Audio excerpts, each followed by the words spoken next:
Okay, wait a minute. You mean there's another one?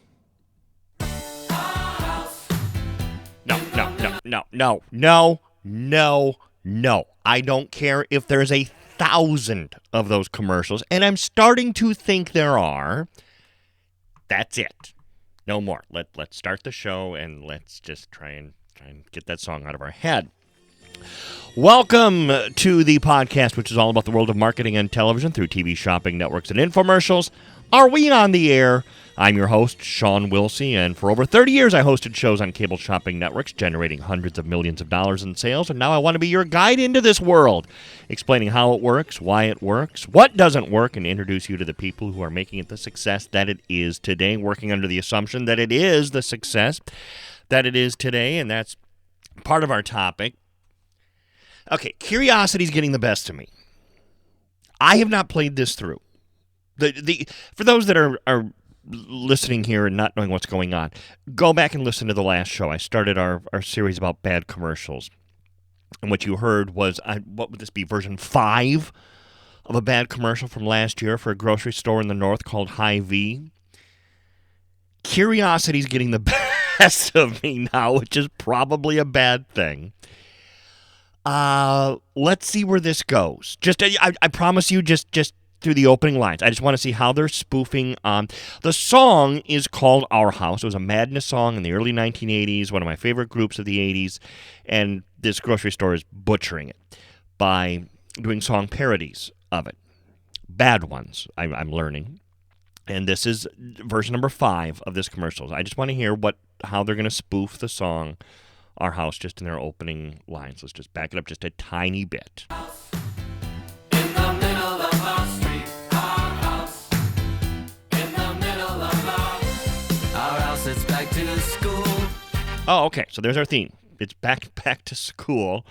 Oh, sorry, but now I have to back it up again a couple seconds so we can hear the music. To school. Oh, hang on. Our house, it's back to school. Mom and Dad make great lunches while the kids prepare for school. Our house, we shop Hy-Vee. Wait.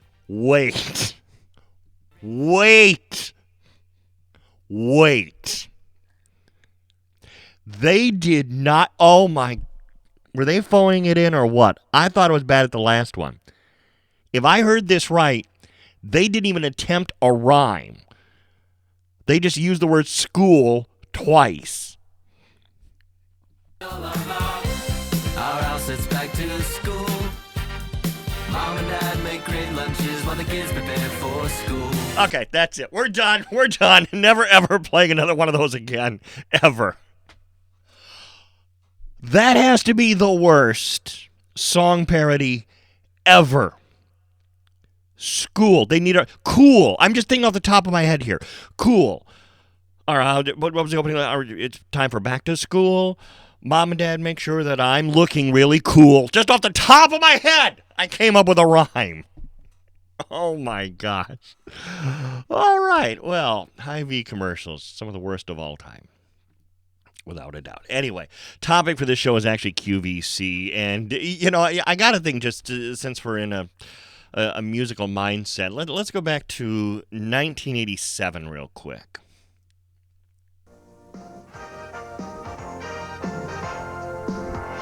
Live via satellite, this is QVC, America's quality cable shopping channel. Stay tuned for an outstanding selection of products that you can use every day to enhance the quality of your life. QVC presents What's New to Make Your Life Easier.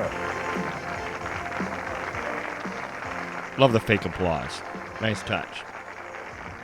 Hi, we're back. It's so good for you to see us. That's again. Steve Colantuno. Steve Colantuno was one of the original hosts on QVC. Anyway, the reason I play that is just because I have to think that the executives at QVC are pining for the good old days. But you know what? To be fair, that's probably not even true. Because these executives now, and I think Marvin Siegel talked about this, they don't even know what the old days in the industry were like anymore.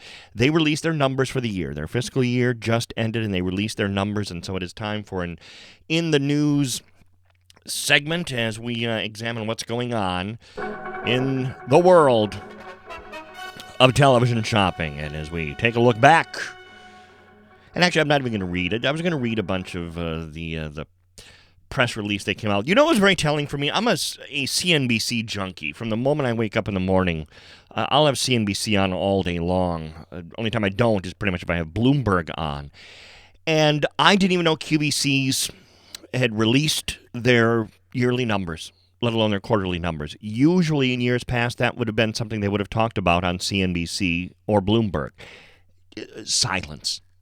That shows how, I don't want to say irrelevant, maybe that's not fair, but, well, maybe it is fair, about how unimportant, let's say, that QVC releasing their yearly numbers is to the world of TV shopping, because that used to be big news. Now, let me just read a tiny bit, just so you can kind of get a feeling for what happened last year. Remember, this is the company we talked about on a few podcasts ago that kind of warned that things weren't going to be great. Well, let's see. Here we go. This is from David Rawlinson, Curate Retail Group's, what is his title? President. No, President and CEO, David Rawlinson. For the full year, total company revenue declined 1%. And adjusted OIBDA, which again, operating expenses before depreciation and amortization, declined 5%, reflecting the weakness in the back half of the year. Now remember this, back half of the year, which would mean last 6 months, primarily related to supply chain constraints, product scarcity, and cost actions. Now, again, as someone who's watched a lot of CNBC and I've heard a lot of executives interviewed on that show, I can tell when someone's blowing smoke and when someone's being very sincere and very genuine. I'm kind of getting both vibes from this here, so I'm not sure. I believe there were supply chain issues, but hey, Target, Kohl's, Macy's, Nordstrom's all had supply chain issues. Did you walk through Target during back-to-school season? Speaking of back-to-school, during back-to-school season, I almost played it again. I won't. Their shelves were bare of the usual back-to-school supplies because they were still on containers. Target had amazing results for the year. Target, Kohl's, Nordstrom, Macy's, all four retailers that were expected to really struggle through the holiday season and the end of the year, did amazingly well. So as far as retail goes, I'm not necessarily buying that is a good excuse for why they had a poor, again, according to David, back half. That'll be important in a little bit. During the initial weeks of the fourth quarter, Q&H experienced improved performance from Q3, and we expected that trend to continue. Q&H revenue increased low single digits in October. So already, wait a minute, because didn't he just say last half of the year? Well, then he just said, well, Q3 wasn't bad. I'm getting confused. Well, let's go to CNBC and let's listen to part of an interview with their CEO, Mike George, on Cyber Monday. And again, just listen to his words. First voice you'll hear will be the host, the CNBC host. And of course, this played fine when I was getting everything set up, and now it doesn't want to play. He's here to give us an outlook for what we can expect. Of course, Mike, oftentimes you join us during the Liberty Media Day festivities. And of course, it's Buffer, which we had a little while ago, but we're happy to have you today. I know business has been good, and I'm going to actually ask a question I was just asking. Wait a minute. Business has been good? Up until November, business was good.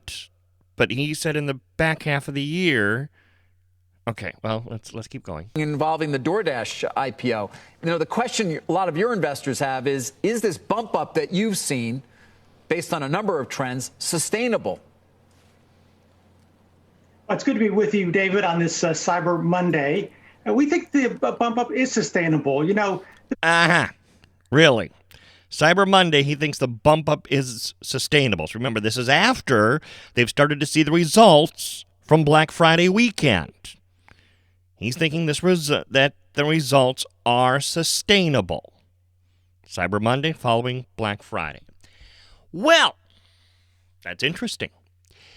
Because as they continue to discuss, we did not expect our fourth quarter results to deteriorate at this rate.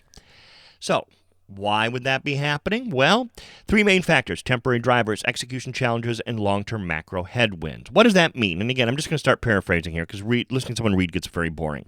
They admitted that their TSVs and at HSN the TSs did not perform as they had hoped. and that some of the TSVs and TSs that they had anticipated having did not arrive, and so they had to find substitute. The big one-day specials, and so they did not perform. We talked about this in November on this very show. Where was the Bose Wave radio? Where were all these great deals? We saw this coming, didn't we, in November, just as viewers. Well, turns out, and so now I'm never going to play any more of Mike George's interview because, how can you believe anything that is going to come out of his mouth now since he's just said what he said? Well, anyway. And so we faced execution challenges. We made merchandise choices that did not perform, particularly in home and electronics. So again, this is getting down to what it came down to for QVC. Let me summarize this and put a bow on it. Their sales sucked. Now, were there extenuating circumstances? Perhaps there were. There certainly could have been. We predicted this in November when we saw what deals they were doing, didn't we? For those of you that listen to this, and some of my experts we've had on, we've talked about this very thing. So, is it a sign of a bigger issue? Well, considering retail worked around these supply chain issues, Target, Macy's, Kohl's, Nordstrom, those are the four I keep mentioning because those are the four that are making, in fact, let me just check something right now. When you look at the way the stocks are performing, and again, this is just the way that the investors are looking at these companies. Wow. As I'm recording this, and by the way, just for reference point, it's March 2nd. The president spoke last night. We have a lot of issues in the world going on right now. Dillard's stock is up 12% right now. Kohl's is up 4.6%. Macy's is up 7%. Target is up 2%. So the stocks are doing, these retail stocks are doing very well today. But bigger picture, they're doing very well compared to what they were at a year ago. Can't say the same thing for Qurate Group, QVC's parent. So, I don't know. We're heading into some interesting times. The numbers that I think might tell the story better than anything else are some of the numbers that they have. When you look at QVC and HSN alone versus QVC and HSN with their foreign counterparts, because remember, they also run networks in Germany, England, Japan, Italy, and I think there's a partnership with a network in China. So they have some foreign input or influence into the numbers that they give out. If you compare the sales at QVC and HSN in 2021 versus 2019. Let's eliminate 2020 because 2020 pandemic, everybody was home, nobody was doing anything. But if you compare their numbers from 2019 to 2021, they were flat. They were identical. Their net revenues at QVC and HSN. That's not growth. That could be the telling something. And I don't want to speculate too much, but to have 2 years go by. The reason I eliminate 2020 is, again, pandemic issues. If you look at, I make a lot of comparisons with daytime television because the audience is very similar. The demographics are very similar, TV shopping and daytime television. In 2020, when everybody was home, the soap operas and the game shows that are on daytime network TV saw their highest audiences they had in years. Well, those audiences have evaporated in 2021. In fact, those shows are doing worse than they were doing in 2019, by and large. A couple exceptions, but by and large. So the daytime audience has left those shows. That viewer, traditionally the customer for TV shopping. So to have flat sales, net revenue between 2019 and 2021, I don't know. That doesn't paint a good picture. What does it mean? It's time to get more serious, perhaps, about getting into the digital world than they already are. And they're doing very well. You know, they're not setting the house on fire, but they're doing fairly well in the digital world. But there's always that room for improvement, isn't there? And that's a whole other topic for another day. Before I put the top on this one, though, very quickly, one thing I want to do is hit another one of the worst commercials that you voted on. And where's my paper on this? Oh, yes. This, I got to admit, I'm a little embarrassed. I don't even remember from the 60s and the 70s. I remember shake and bake advertising, but I don't remember these particular commercials. I remember a 1990s version of it. They redid it in the 1990s, but I didn't know it was a redo of a commercial that ran in the 60s, late 60s, 1968 is the date on this one. Apparently it was redone in the mid-70s. That's one I don't remember, and I should. But this got a number of votes for most annoying commercial. Are you going to fix fried chicken, Mommy? Can I help? Okay. This is only the second time I've ever played this. I'm starting to get it already. Anyway, the little girl walks over with the cast iron skillet, gives it to her mom. Her mom takes it, and her mom is now putting it away. I don't fry chicken anymore. But you can help me with the shake and bake. Now you shake. Little girl now shakes. we bake. Great fried chicken. Nice and crisp, moist and tender. It's not fried. It's not. It's shake and bake, and I'll help. Shake and bake. Well, here. 3 flavors for chicken, 1 for fish. Fish? I didn't know there was a fish shake and bake. That's the first I've heard of that. I may have to look for that.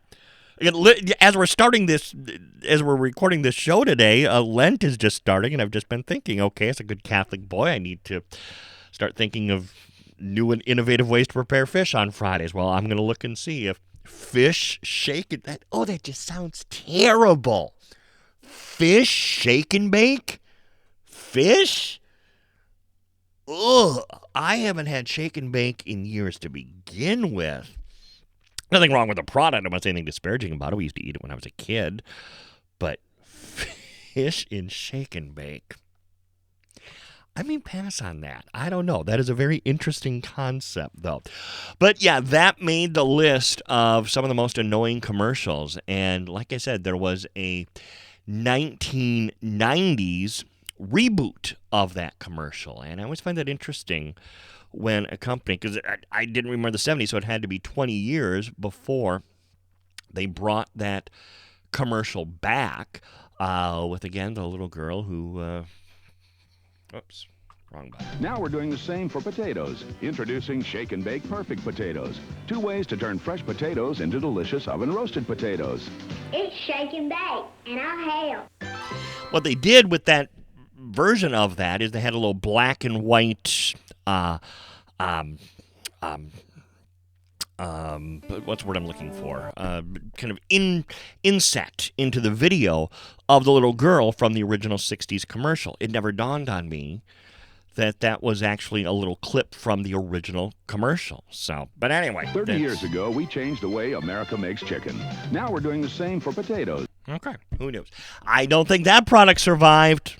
Shake and bake for potatoes? Don't think that still exists. Could be wrong, but I don't know. Haven't heard of it. So anyway, listen, please subscribe wherever you get your podcasts so you never miss a show. Plus, you can listen to the archive of past shows. I hope you'll check me out on Twitter, Facebook, and YouTube at Shawn Wilsey, and on Instagram at SWilsey. By the way, I am on TikTok as well. I do nothing on it, though, so don't bother. But if you're a TikTok person, you can see if you can find me. I wouldn't even know what you search. I really don't. I don't know, but I'm there somewhere.